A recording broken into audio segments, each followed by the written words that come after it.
हरिओम, ओम आनंद ma'am, Om Shanti ma'am, ओम ज्ञान ma'am, आप सभी दर्शकों का हमारे चैनल पर स्वागत है।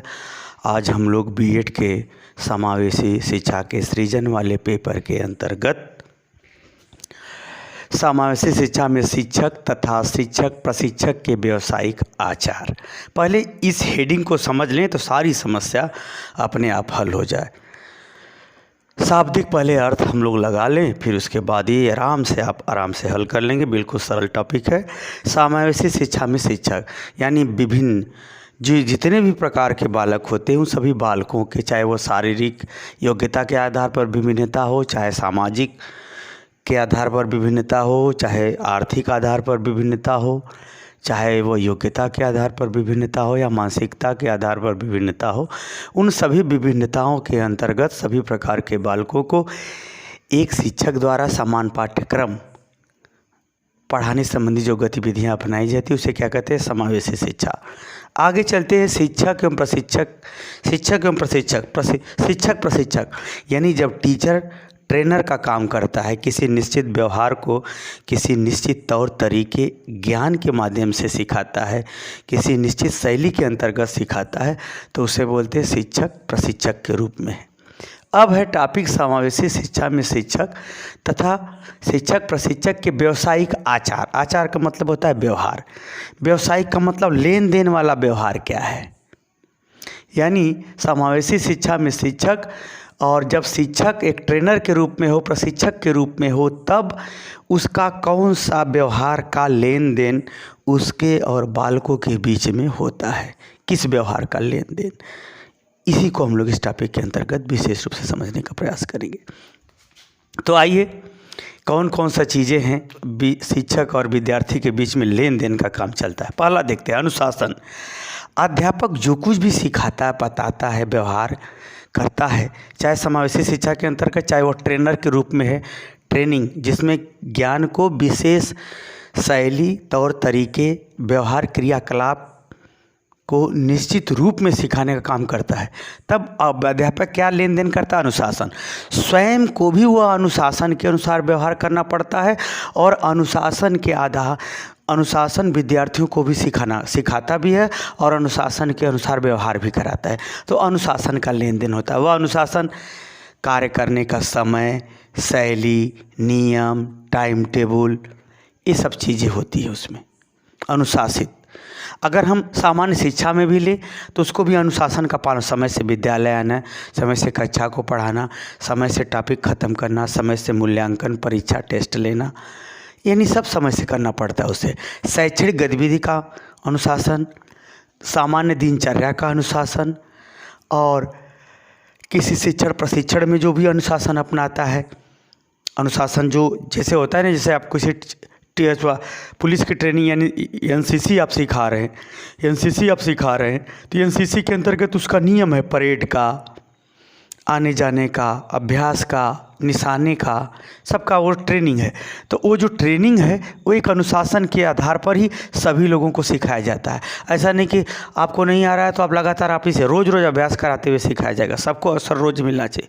तो उसमें जो भी अनुशासन है वह अध्यापक स्वयं पालन करता है और विद्यार्थी अधिगमकर्ता से भी अनुशासन का पालन कराता है। तो अनुशासन का लेन देन, अनुशासन के महत्व, अनुशासन की आवश्यकता, अनुशासन की प्रक्रिया, अनुशासन से कार्य, अनुशासन से व्यवहार इत्यादि बातों को वह क्या करता है? शेयर करता है, स्वयं भी पालन करता है और कराता भी है।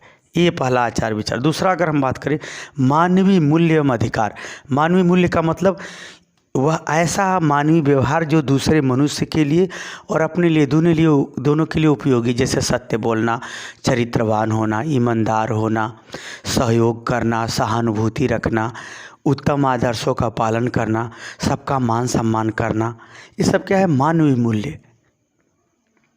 यह मानवीय मूल्य का स्वयं भी अध्यापक पालन करता है, विद्यार्थी से भी पालन कराता है। तो मानवीय मूल्य का भी आचार विचार यानी लेन देन होता है सीखने सिखाने के रूप में। अधिकार का तात्पर्य कि शिक्षक का विद्यार्थियों से क्या अधिकार बनता है, विद्यार्थी का शिक्षक के प्रति क्या अधिकार बनता है। जिस तरह से शिक्षक का सैलरी देती है सरकार शिक्षक को, तो शिक्षक को अधिकार मिला हुआ है कि आप इन कक्षाओं को आप पढ़ाएंगे। तो विद्यार्थियों को भी ये अधिकार मिला है कि आप इनसे पढ़िए। तो जो शैक्षणिक जीवन में अधिकार है, उसी तरह से संबंधों में जो अधिकार है, किसी का बेटी बेटा हो अगर आपके सामने पढ़ने आए तो आपके पुत्र पुत्री के समान है। संबंधों में जो अधिकार है, क्रिया में अधिकार, जैसे मैथ है और लगाए गलत हो गया दूसरे फार्मूला से लगाइए, ये आपको अधिकार है। पढ़ाने में अधिकार, संबंध में अधिकार, व्यवहार में अधिकार। जैसे विद्यार्थियों को पीट नहीं सकते, विद्यार्थियों का अधिकार है, अगर आप पीटेंगे तो केस हो जाएगा। तो व्यवहार में अधिकार, संबंध में अधिकार, जैसे विषय का, कोई भी बालक स्वतंत्र रूप से कोई भी विषय चुन करके पढ़ सकता है, वो विषय का अधिकार बालक को मिला है। तो जो भी अधिकार और कर्तव्य हैं अध्यापक का विद्यार्थी के प्रति, विद्यार्थी का अध्यापक के प्रति, उसका भी लेन देन यानी सीखने सिखाने की प्रक्रिया होती रहती है, लेन देन होता रहता है, समझने जांचने व्यवहार करने संबंधी। अगला है समानता एवं स्वतंत्रता। समानता का तात्पर्य है कि जैसे बालक किसी भी धर्म जाति का हो, वो सबके साथ समान व्यवहार करे, एक मानवीय दृष्टिकोण से समानता रखे। साथ में बालक जैसे कोई भी विषय का हो, साइंस हो, आर्ट हो, किसी भी विषय का हो, अब विषय में भेदभाव नहीं, समान रूप से आदर। ऐसा नहीं कि साइंस पढ़ने वाले बहुत अच्छे और साइंस पढ़ने वाले बहुत खराब, ऐसा नहीं। समानता, समान रूप से आपको अवसर में समानता, एडमिशन में समानता, शिक्षा में आप स्वतंत्र रूप से समानता का आपका डिग्री का मान्य होगा। जैसे बीए वैसे बीएससी, उनका कार्यक्षेत्र दूसरा, आपका कार्यक्षेत्र दूसरा, लेकिन मेजरमेंट वही है। कहने का मतलब समानता का। और उस समानता में जैसे आप भी बीए कर रहे हो, वो भी बीए, समानता हुआ। स्वतंत्रता क्या है, आपको जो इच्छा हो पहले वो सब्जेक्ट पढ़ो, उनको जो इच्छा होगी वो अपना पहला सब्जेक्ट पढ़ेंगे, जो इनका इच्छा होगी उसमें वो स्वतंत्र है। दूसरा कॉम्बिनेशन ले लें, आप दूसरा कॉम्बिनेशन ले लें। तो यानी समानता के अंतर्गत स्वतंत्रता का व्यवहार, अध्यापक भी अपने पद के अनुसार वो समानता रखता है और दूसरी अपने पेपर के पढ़ाने में वो स्वतंत्रता भी रखता है। तो स्वतंत्रता और समानता का दृष्टिकोण अध्यापक अपने पद से, अपने क्रियाकलाप से विद्यार्थियों में भी स्वतंत्रता और समानता के व्यवहार, सोच समझ क्रियाकलाप को सीखता है, सिखाता है, समझाता है, चलाता है, बताता है। तो इसका भी लेन देन होता है। अगला है सम्मान एवं आत्मसम्मान। सम्मान क्या होता है, दूसरे का, बड़ों का, गुरु का, संबंधों का, मर्यादाओं का आप सम्मान करना चाहिए। साथ में आत्मसम्मान, आप कोई ऐसा न करें, कार्य करें कि जिससे आप अपनी ही नज़र में इतने गिर जाए तो दूसरे नज़र में क्या उठेंगे। हत्या ना करना, आप अपने आत्मसम्मान की रक्षा करेंगे। आपके कोई परेशान करता है, डिस्टर्ब करता है, कमेंट करता है, तो आत्मसम्मान के लिए विरोध भी करना होगा। तो सम्मान अध्यापक द्वारा भी दूसरे का किया जाता है, अपने स्तर पर किया जाता है, विभिन्न कार्यक्रमों के द्वारा किया जाता है। विद्यार्थी को भी यही सम्मान करना, विद्यार्थी के का अध्यापक, समाज और विद्यालय में विभिन्न कर्मचारियों के प्रति भी ये सिखाया जाता है। और आत्मसम्मान, अपने मान सम्मान की रक्षा करना, अपनी अस्मियता, अपने पद इत्यादि का सम्मान करना, ये सब भी आत्मसम्मान के अंतर्गत आता है, ये भी सिखाया जाता है। आत्मसम्मान का तात्पर्य होता है कि ऐसा घिनौना कोई काम न अध्यापक करे न विद्यार्थी जिससे वह समाज या सबकी नज़र में गिर जाए।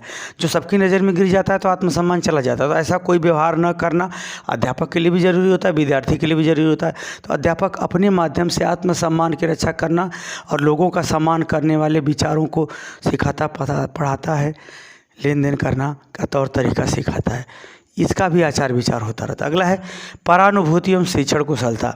परानुभूति का तात्पर्य होता है कि अध्यापक जो भी अपने जीवन में विभिन्न गतिविधियों या दूसरे के माध्यम से, विषय के माध्यम से, शिक्षण के माध्यम से जो भी अनुभूति किया है उसको भी वो विद्यार्थियों से बताता रहता है, अवगत कराता रहता है। और साथ में वह जो अपने शैक्षणिक जीवन में जो कुछ भी कुशलता हासिल की है, पढ़ाते सब लोग हैं लेकिन सबके पढ़ाने का तरीका अलग अलग है, हो ही जाता है। तो जो शैक्षणिक कुशलता अपने जीवन में अनुभव से शिक्षण के द्वारा जो सीखा है उसको भी और अपने जीवन की अनुभूतियों को भी वो विद्यार्थियों के बीच में विभिन्न शैक्षणिक गतिविधियों या विभिन्न टॉपिकों के अंतर्गत या विभिन्न परिस्थितियों के अंतर्गत कहानी कथन इत्यादि के माध्यम से वो आचार विचार का लेन देन करता रहता है कि आप यहाँ सावधान रहिए, ये ध्यान रखिएगा, ऐसा नहीं करना चाहिए, ये जीवन का बड़ा कटु अनुभव रहा, बड़ा घाटा हुआ, इससे मैंने बहुत कुछ पाया। ये सब सारी बातों को वो शेयर करता है, यानी एक प्रकार से विद्यार्थियों के बीच में लेन देन या सिखाने पढ़ाने संबंधी बातों को करता रहता है। अगला है सामाजिकता एवं राष्ट्रीयता। सामाजिकता का तात्पर्य है समाज के अनुसार जो समाज के नियम है, मूल्य हैं, आदर्श है, परंपरा है, रीति रिवाज, संस्कृति, मूल्य, मान्यता, जो कुछ भी समाज के है उस समाज के अनुसार अध्यापक भी व्यवहार करता है, विद्यार्थी से भी कराता है। और व्यापक स्तर पर चले तो राष्ट्रीयता, हमारे जो राष्ट्र का नियम है, संविधान है, मूल्य है, कानून है, व्यवस्था है, तरीका है, कार्य का, व्यवहार का, नियंत्रण का, ये सब जो है हमारे राष्ट्र के जो राष्ट्रगान, राष्ट्रध्वज, राष्ट्र की विभूतियाँ, स्वतंत्रता सेनानी संघर्ष जिससे संबंधित जितने भी पर्व हैं, स्वतंत्रता, गणतंत्र दिवस, जो कुछ भी है उन सब का जो है पालन करता भी है और कराता भी है। ये अभी आचार विचार स्वयं भी पालन करता है, विद्यार्थियों से भी पालन करवाता है, इसका भी लेन देन होता रहता है। अगला है तत्परता एवं संघर्ष। अध्यापक अपने कर्म के प्रति, अपनी शिक्षा के प्रति हमेशा सतर्क और तत्पर भी रहता है और साथ ही शिक्षा में आने वाली बाधाओं को, विद्यार्थियों के जीवन में आने वाली बाधाओं को या अधिगम में आने वाली बाधाओं के प्रति वह संघर्ष भी करता है, बार बार प्रयास भी करता है कि ज़्यादा से ज़्यादा छात्रों को आ जाए या सभी छात्रों को वो चीज़ समझ में आ जाए। यानी अध्यापक जहाँ शिक्षण कार्यों के लिए तत्पर और संघर्ष रहता है, वहीं विद्यार्थी उसे सीखने और याद करने के लिए क्या होते हैं, तत्पर और संघर्ष रहते हैं। तत्परता और संघर्ष इन दोनों का भी, ये दोनों आचार विचार भी अध्यापक के माध्यम से विद्यार्थियों के बीच में होते रहते हैं। तो कुल मिला के अगर हम बात करें समावेशी शिक्षा के अंतर्गत जो विभिन्न प्रकार के बालक होते हैं उनको सिखाने पढ़ाने में और उनको कोई विशेष शिक्षण प्रशिक्षण कौशल कला सिखाने में अध्यापक इन विचार व्यवहारों को लेन देन करता रहता है, विचार व्यवहारों को सिखाता रहता है, समझाता रहता है, नियंत्रित करता रहता है, निर्देशित करता रहता है। तो मुझे उम्मीद है कि समावेशी शिक्षा में शिक्षक और शिक्षक प्रशिक्षक के व्यावसायिक आचार विचार व्यवहार को आप समझ गए होंगे। तो कमेंट बॉक्स जरूर बताइए। साथ ही मेरे चैनल को लाइक शेयर सब्सक्राइब कीजिए। हरिओम।